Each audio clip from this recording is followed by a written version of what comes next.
All right, good deal. Hey, it's Drake Griggs with Obsidian Wisdom. I want to welcome you to our new segment. We're going to call it Retirement Readiness Thursdays.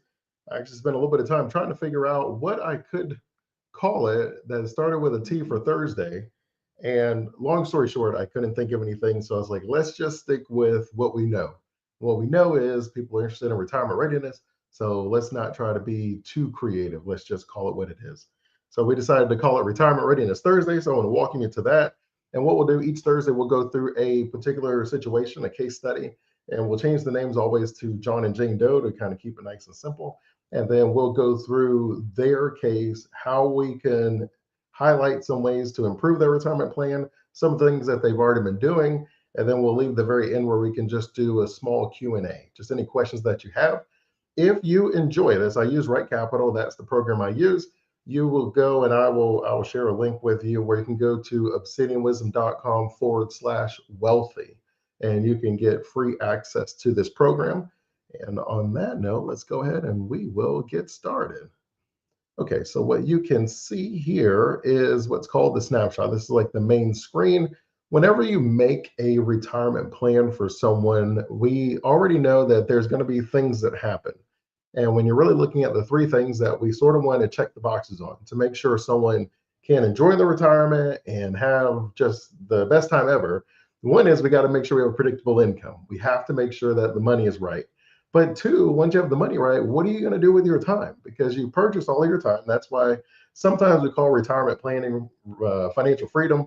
And I can appreciate that. We always want to rename things, but retirement planning is financial freedom. It doesn't sound as sexy, but our goal is to make retirement planning sexy again.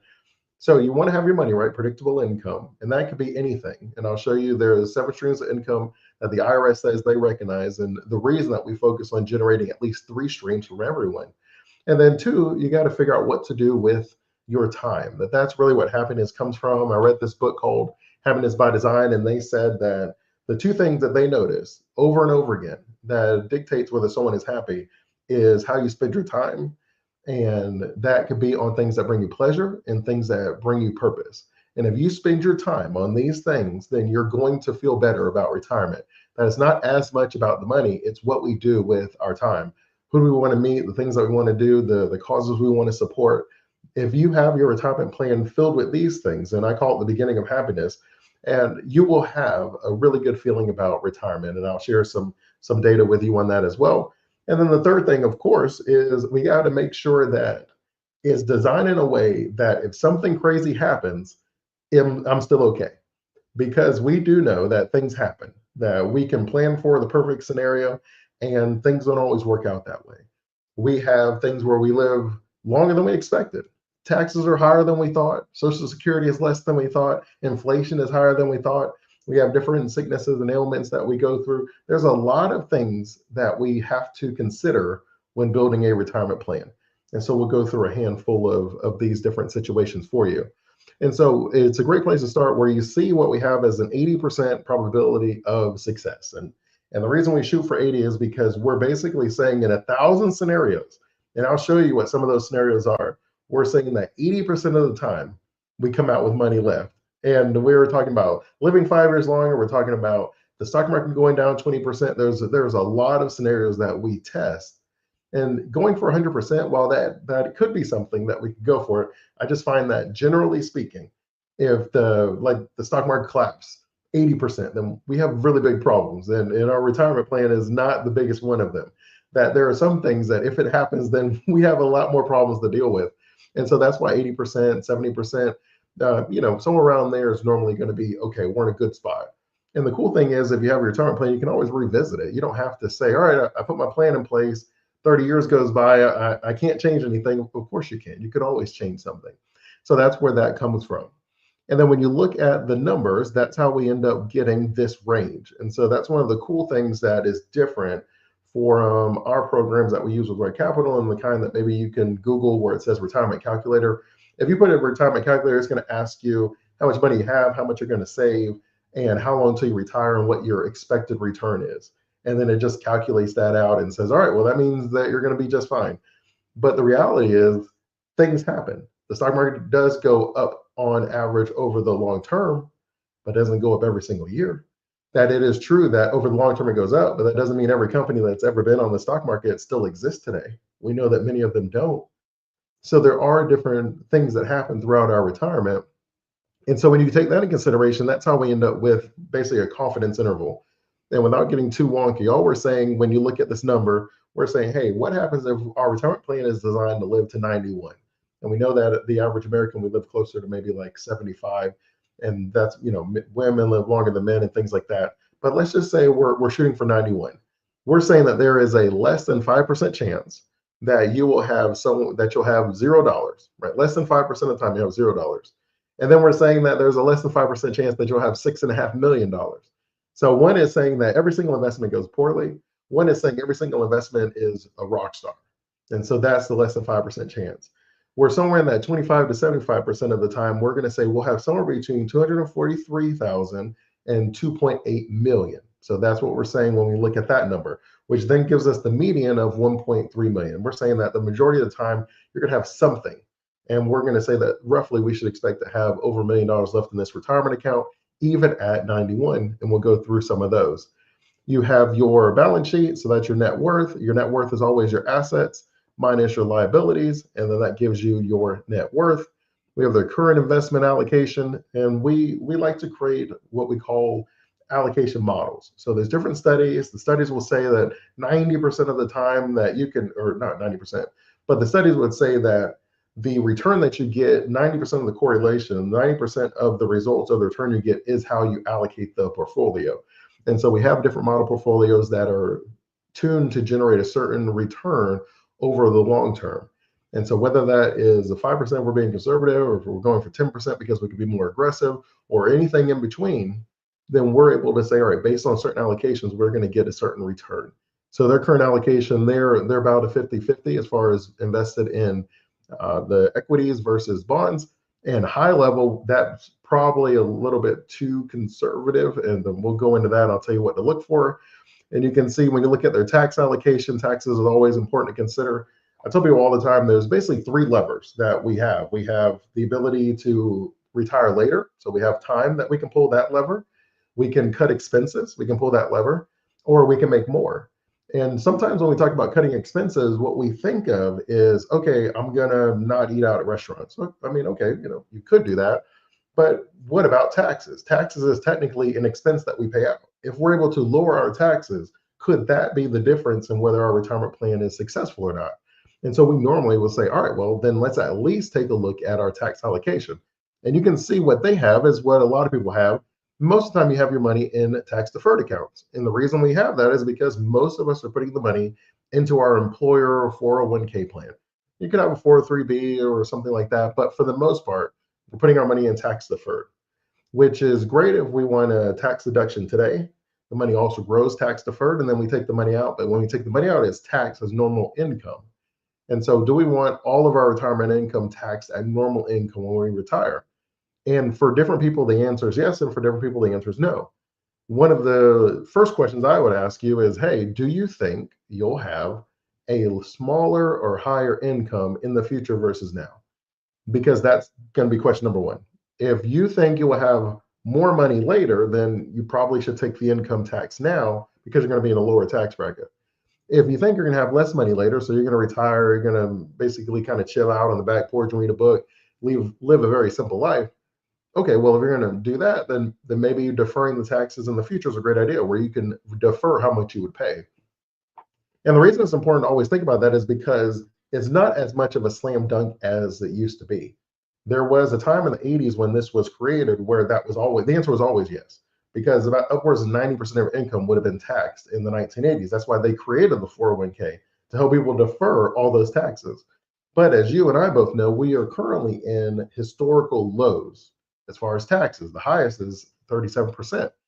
So then the question becomes, do I think taxes will ever go up? And for the most part, I think we would say if you're in the lower income bracket, probably not. That for the most part, no one is talking about raising taxes on the lower middle class. The middle class is probably a coin toss. If you're on the upper middle class to the and above, then people do talk about raising taxes. We say like pay your fair share, right? So that is at least something that is discussed. So it just really comes down to whether you believe that you'll pay higher tax in the future or currently. But we'll look at that and we'll see. And then they do have a Roth, so that's where the tax-free money is. They have contributed some money to the Roth. And then this is our stress test, and I'll go through that with you. And these are their income sources. I'll go through that with you as well.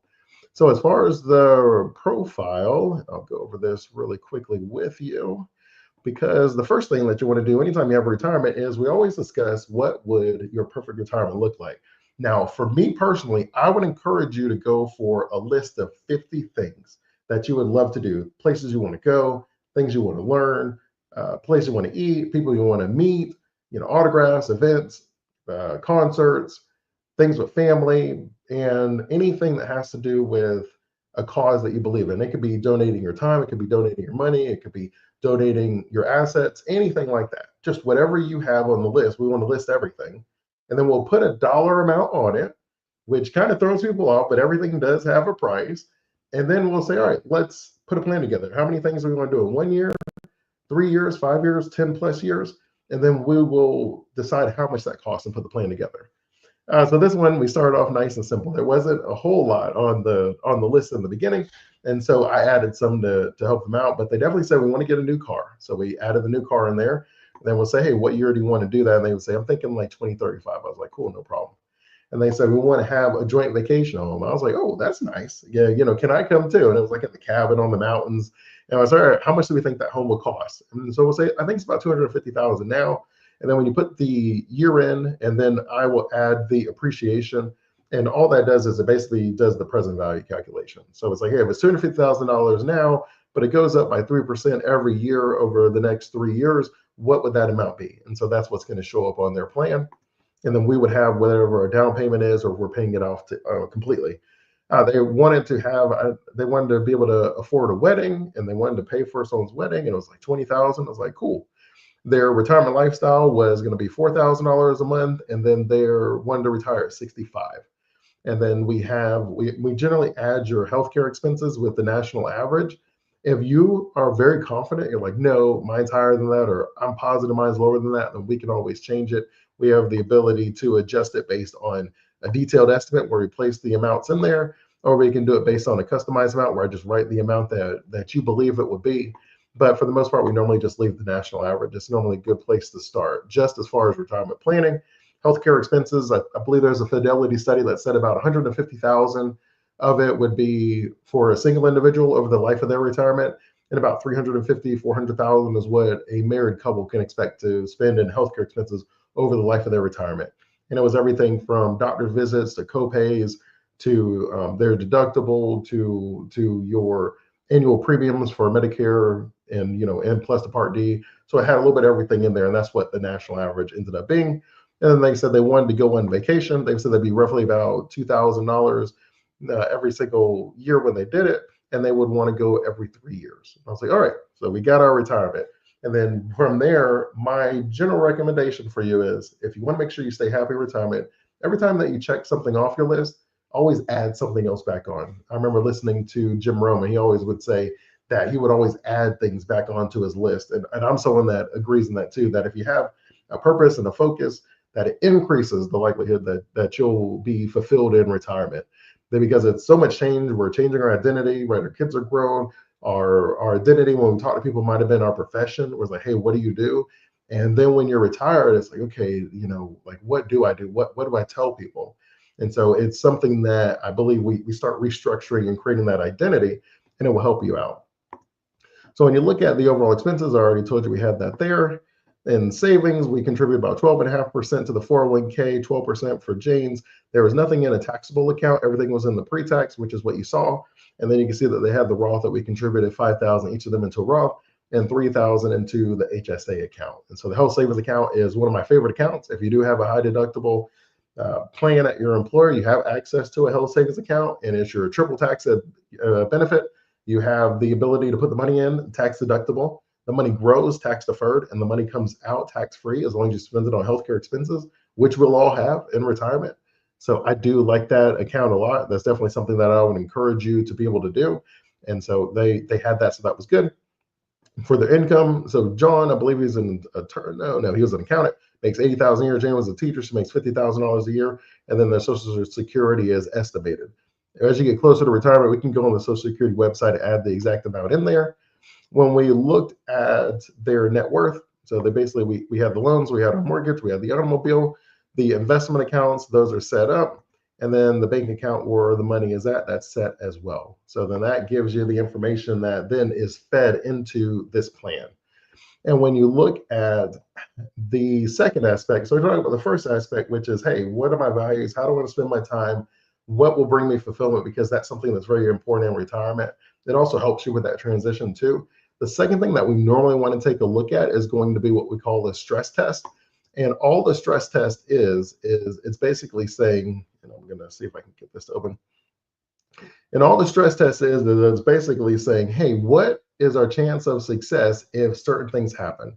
And so we said we had about an 80% chance of success, where 8 out of 10 times we're fine, right? So out of 1,000 different scenarios, where it says, what if the market drops immediately? That's called sequence of returns. Fancy way of saying that if you lose money at the beginning of your retirement, it's almost as if you're withdrawing extra money. If you think of it kind of that way, it's like if I was going to withdraw 4%, but then your account lost 5%, it's like you took out 9%. And I think you and I would agree, if I had a 9% withdrawal rate, then it's probably decreasing my chance of having money at the end of my retirement. And so that's why the money dropping immediately is something that we look at. And so when money dropping immediately, we're saying 20%. So what if you have a 20% drop right out the gate? It would go from an 80% to a 70%, decreases 10% of the time. If we have a 20% drop at the beginning, then we're going to run out of money before 91. Remember, we did say 91. The taxes, we said we have a 66% chance of success. What do we look at for taxes? It says if my taxes are 20% higher. And so then you can start looking at these. Okay, so a 20% drop in the market isn't as damaging as a 20% increase in my taxes, right? For this particular person, because as we saw, they have all of their money in pre-tax, which means that they are going to be paying taxes on all of the money the way their investments currently are. And then you see Social Security. What do we say? We said, what if Social Security reduced by 20%? And Social Security is, I think, is projected to run out of money like 2041. That number kind of fluctuates depending on what we do each year with the government, but that's where it's currently projected at. And then, longevity is saying, well, what if I live longer than expected? And it says how much longer? We're just saying 5 years longer. It only drops you 5%. Inflation, we're saying, what if inflation is just 1% higher? And right, inflation is a big deal because all of your expenses go up. That even a 1% increase in inflation over your retirement is a big deal. And that's why it's important that we keep an eye on things that cause inflation, whether it's overspending or different things that we see popping up with the government, that we got to keep an eye on that. Healthcare expenses, you can see that we went from an 80% to below a 70%. In healthcare, we're saying that a 20% increase in healthcare costs, which unfortunately isn't as crazy as it sounds. And then our asset returns, that we just didn't get the performance we expected. If our asset returns are 1% lower, then that dropped us to 62%. So you can see the things that drive the loss for this particular retirement plan the most. And so then it becomes the goal to generate a plan that ensures that we don't run out of money before we're supposed to, because right, that is the goal. So then when you come back, I'll show you what we did now as far as designing their plan. So there's a couple things that we did. First is we did change their investments, where we said, all right, look, right now we are at like a moderate, about a 50-50 allocation. But what we actually could do, because we're in our 40s, I think we're in our mid 40s or early 50s. What we could do, we have the time where basically if your money's in the stock market for at least 5 years, for the most part, we feel pretty comfortable about being around a 60-40 at least. And then there's different ways you can design this to have that allocation. This is simply one example. And so this is one that could be a little bit more on the aggressive end, where we have US equities, and international and emerging markets. But you can see that ultimately we end up still around that 60-40, and that would get us an average return of 8% versus the 7.4% standard deviation increase slightly to 10% versus 8.6, which is basically 9%. And then down here, we say, all right, what does that mean? Well, that means that I would increase my equities by 23,000. I would increase my investments in REITs by 1,500. I would decrease my cash investments because we're too far from retirement to be that conservative. I would decrease my bonds by 20,000, same idea. And then I'll increase my international, and I'll increase my emerging markets, and then my international bonds I would decrease. Again, this is simply one example. There's lots of ways to design a portfolio. but I did want to share that one with you. All right, and then we will, so when you move to the overall retirement, when you move to the overall retirement plan, you can see that what we had originally, even though we were investing 12% from each of them, that we only had a 14% chance of success. And it's largely because of where the money was located. When you increase it to 80%, we're going to go through some of the changes that we made. So one of them is we changed the allocation to moderate. And so anytime you see the blue, it lets you know that we made a change. Social Security, we simply waited till the full retirement age, where even though they weren't working at 65, we still said wait 2 more years. Just take Social Security at full age. Now, of course, in this particular plan, because we're estimating we'll live to 91, then it makes the most sense. But if you're just wondering, high level, you probably need usually about at least a decade, maybe sometimes somewhere between 10 to 15 years for the math to work out for you to hold off on taking your Social Security. Because for the math to work out, you basically have to take the amount that you started already taking out. So if you were getting, I don't know, you're getting $15,000 a year, you have to take $15,000 a year, add that up from 62 to 70, and then you have to take your larger amount that you started at 70, and how long would it take for me to surpass those amounts because I started earlier. And now is so for most people that means that you would have to believe that you're going to be living somewhere at least past 80 for the most part to wait all the way till 70. But for most people, if you wait the full retirement age, which is 67 for most of us, then that normally works out very well as well. But I do think the numbers show that 40% of people take the money out at 62. I think it's like 40, 50%. It's a pretty large percentage. And then I'll show you the tax proposal, the adjustments that we made for them. And then the retirement spending, we use the retirement spending smile. It's just a withdrawal strategy. And the reason we use the smile is because in the way it would look, and I probably can find you an example of it.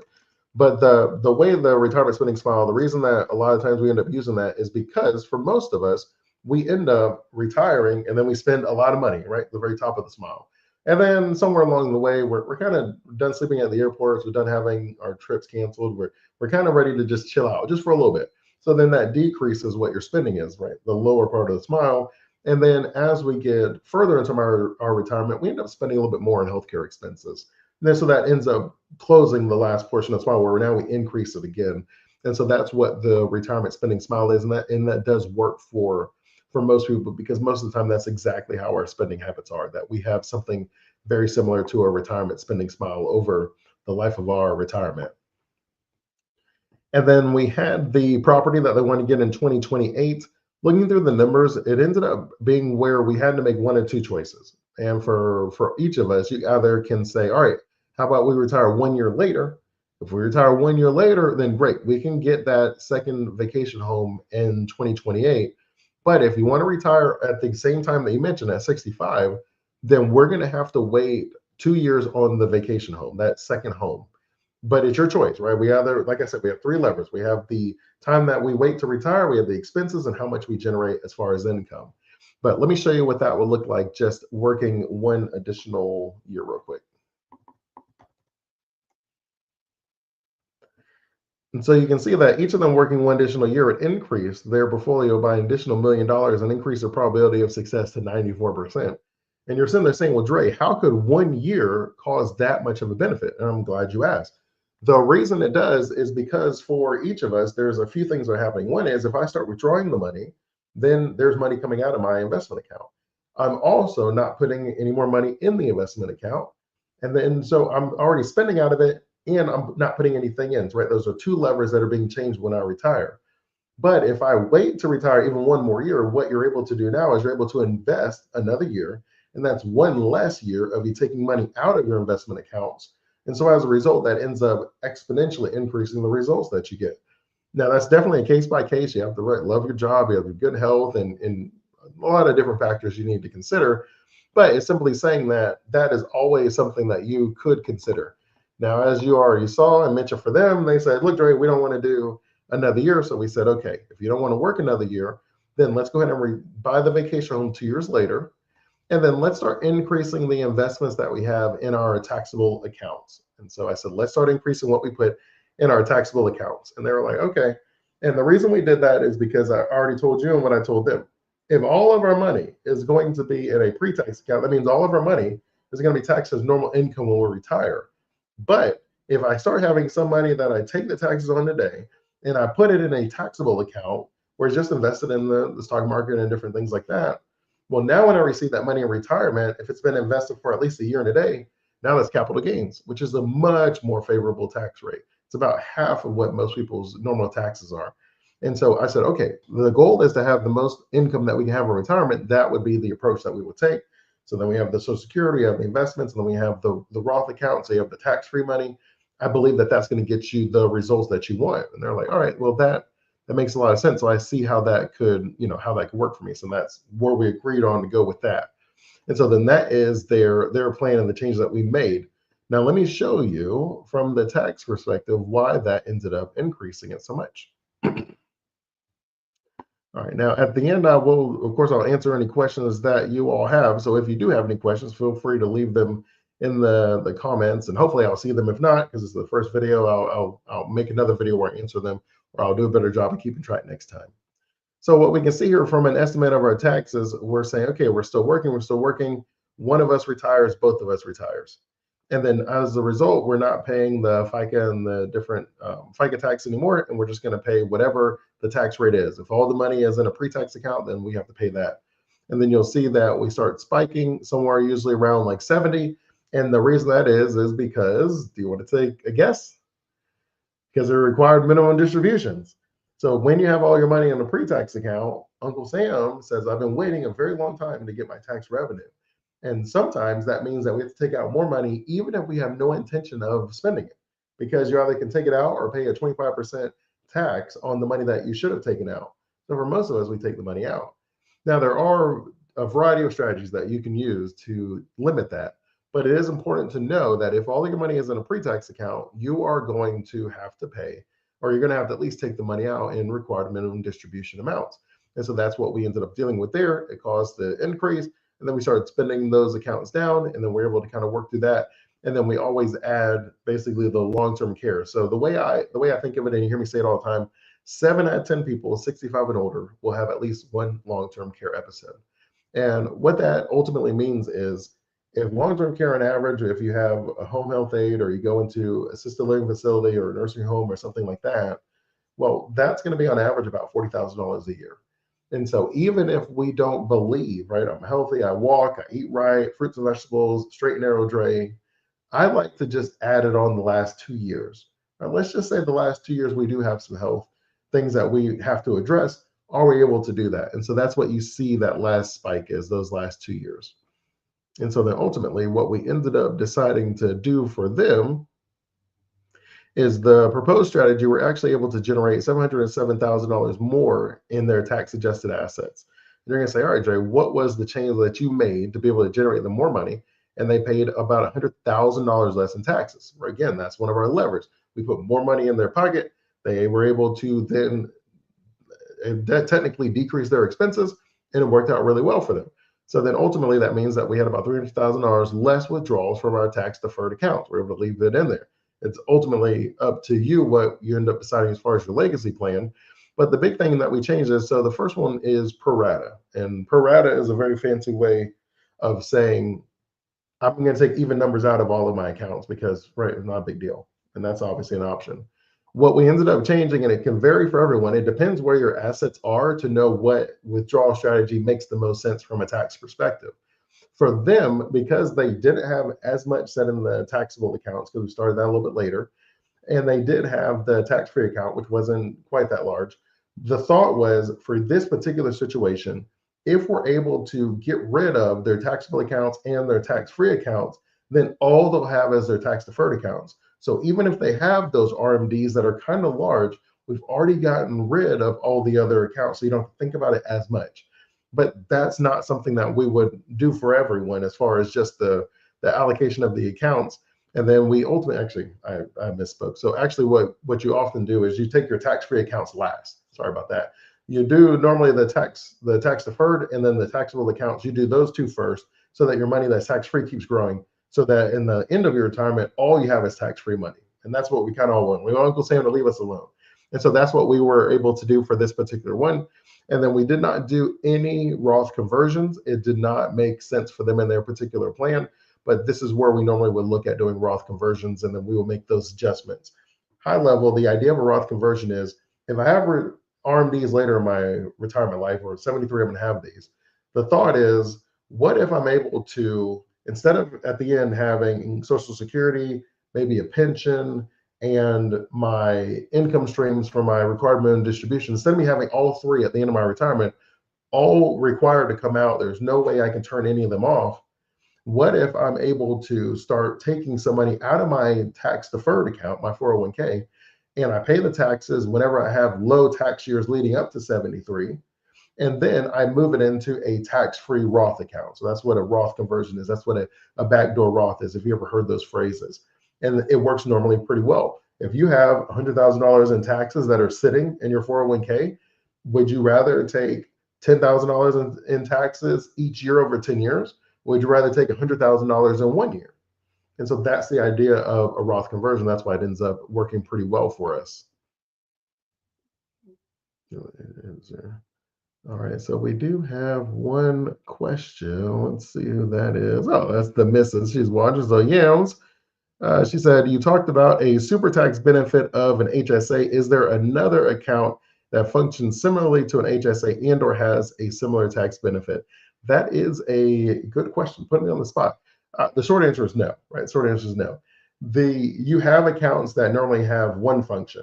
So the way you would think of it is you have some accounts that you can do tax deferred, like your 401k, 403b. That money you get to take a tax deduction today when you put it in.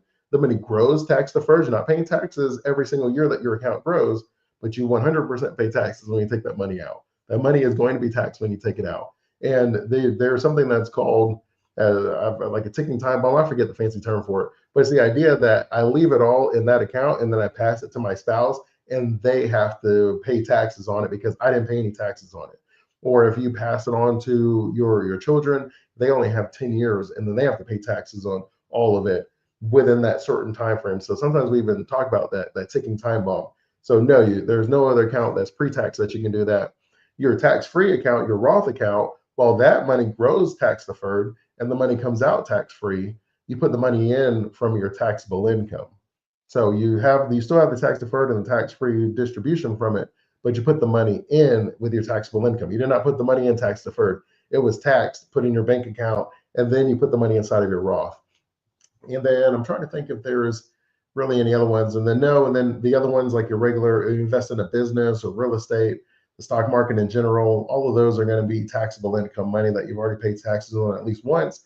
And then Uncle Sam allows you to have significant tax deductions in the business. There's so many write-offs that you can do. So you have a lot of benefits there. But even if you do capital gains, you're still going to pay taxes, even though it's a lower tax amount. So you would do that. Let's see. And then, yeah, Ronald said, pay now or pay later, huh? Yes.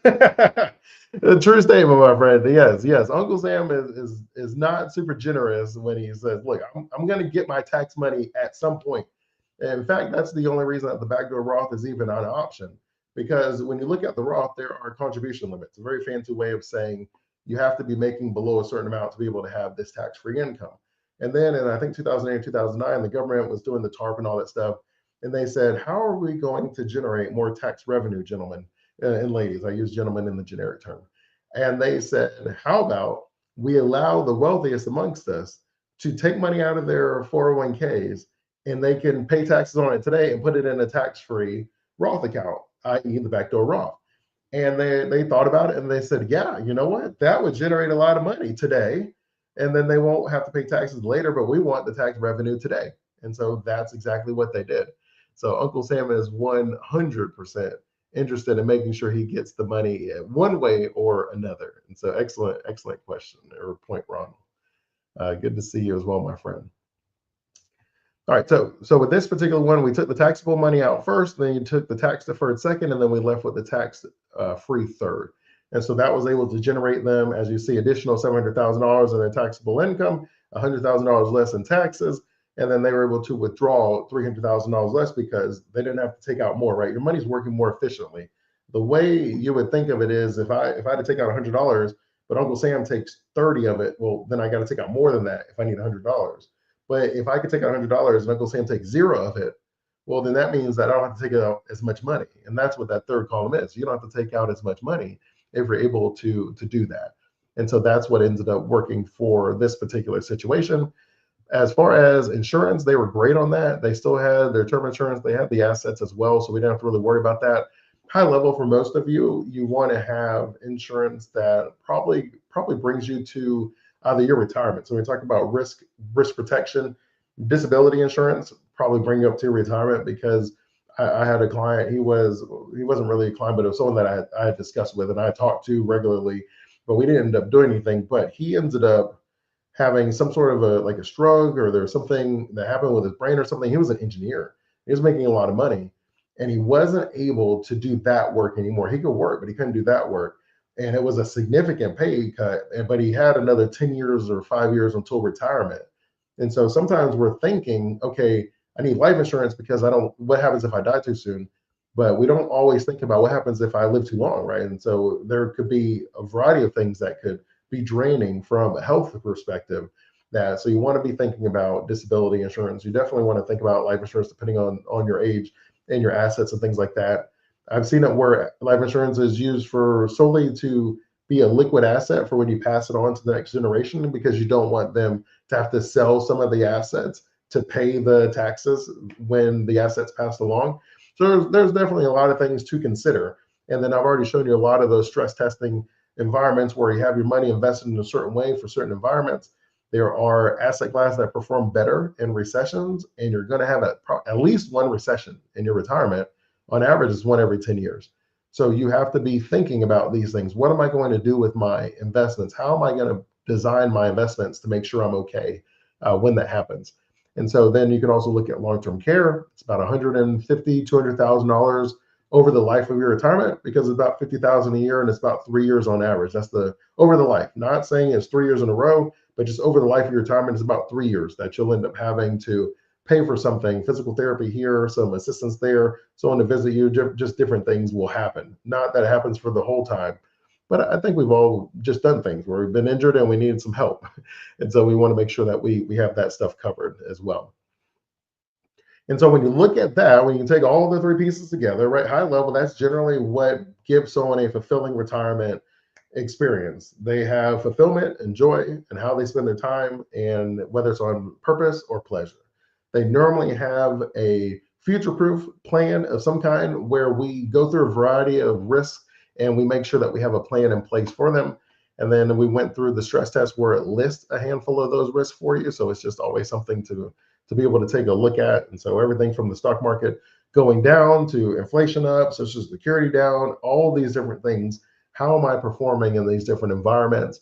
And then that's how we future-proof things, right? And so I know that I've done it. I retired from corporate America, and I said, this is going to be great. I have no problems. I'm a healthy person.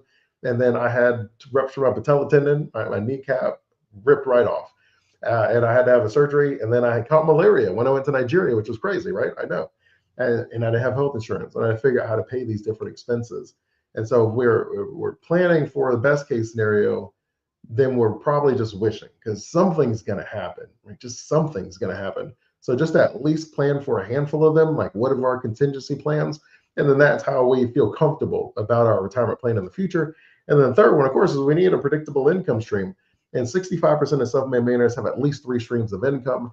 And those 3 streams could be everything from a business perspective. You can have profits from a business, capital gains from asset appreciation. You have rental income with your real estate and different things. You can also have that within your business. And then the stock market gives you interest income, which is what you get in your savings account each year. You have your investment income, which is dividends. You have capital gains as well when you sell the assets. And then you have like royalties. You can have royalties in a business or in the company you're investing in. And when you have these streams of income, if you have 3 of them, then you're normally in a pretty good spot. And so that's why 3 is normally the magic number. Because if you could, right, I don't have a whiteboard. I'm sure it's here. I just haven't used it before, so I'm not going to push any buttons. But in the future, I like to draw, so I have the whiteboard. All you're basically saying is, what do I think will fill the bucket up quicker? Do I think 1 stream would fill the bucket up quicker, or 3 streams would fill the bucket up quicker? I think we would all agree 3 streams, of course, would fill the bucket up quicker. And for me, it's the idea that if you want to stop working, at some point we have to have our money work for us. Like the money has to work. And Albert Einstein said compounding interest is the eighth wonder of the world. And I think that's pretty cool when I think of it that way. All right. So with that said, then that brings you right to everything. And so then you sit there with that 80%. If you are someone, and I do think I have it, let me see if I added it. But basically, if you are interested in looking at this program, you like it yourself, you want to give it a try, if you go to obsidianwisdom.com/wealthy, you can sign up. It's free, it's no cost for you. You sign up, you create your profile, you put the information in, and then it will give you a lot of the numbers. Obviously, it doesn't have everything like mine does, because right, mine has everything, but yours would give you most of the information. And then I will share a video with you all where it walks you through how to use it as far as setting up your account, seeing what your net worth is and where your assets are. And then if you just have any additional questions, things like that, I'm always here for you. If you have a particular scenario that you would like to see me model, where you're like, hey, I have a pension, I have rental income, I have 3 properties, and this is what they have, I'm going to do those in future events. Even someone who has an executive plan where they have private company stock that they have, when should I cash those stocks in? I'm going to make plans for that as well. And I look forward to doing this with you all. And if there are no more questions, let me see if I even know how to find them. I'm pretty sure I didn't see them. Yeah. All right. There's no more questions, and that will do it for us. And as always, I'm Dre Griggs with Obsidian Wisdom. If you have any questions for me, I look forward to chatting with you. You can reach me on the website. I'll also put a link to my calendar if you just want to have a quick chat with me. And as always, I'm thankful for your time. And until next time, stay safe and enjoy life.